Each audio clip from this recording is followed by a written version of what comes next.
बिहारची जनताने करून दाखवलं आणि भूतो ना भविष्य सोनामी सारखा रिझल्ट बिहारनी दिलेला आहे एनडीएची बाजूनी.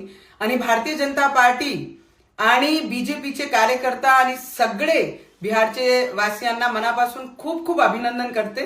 त्यांनी दाखवून दिलं आहे की देशाबद्दल असणारे प्रेम आणि देशाबद्दल असणारी जे इमानदारी आहे त्याच्या बाजूनी बिहारची जनता आणि या देशाची जनता त्यांच्या मागे राहणार आहे आणि ते रिझल्ट त्यांनी दिलेला आहे. पण काँग्रेसियांना आणि काँग्रेसवासियांना आणि जे उद्धव ठाकरेजी आहे महाराष्ट्रामध्ये जी ईव्हीएमचे रोने रोत आहे, मोर्चे काढताय, मंचावर जात आहे, भाषणं करतात आहे, त्यांना माझी एकच सल्ला आहे की बिहारमध्ये पाहून घ्या की काँग्रेसची कशी परिस्थिती झालेली आहे. कुठलेही राहिले नाहीये काँग्रेसचे लोक. तर आता तरी सुधरा आणि ईव्हीएमचं रोना सोडा आणि ग्राउंडवर उतरून लोकांचे समस्या जाणून घ्या आणि त्याच्यावर काम करा. नाही काहीतरी त्याच बसून बिहारचा रिझल्ट तरी पाहून घ्या.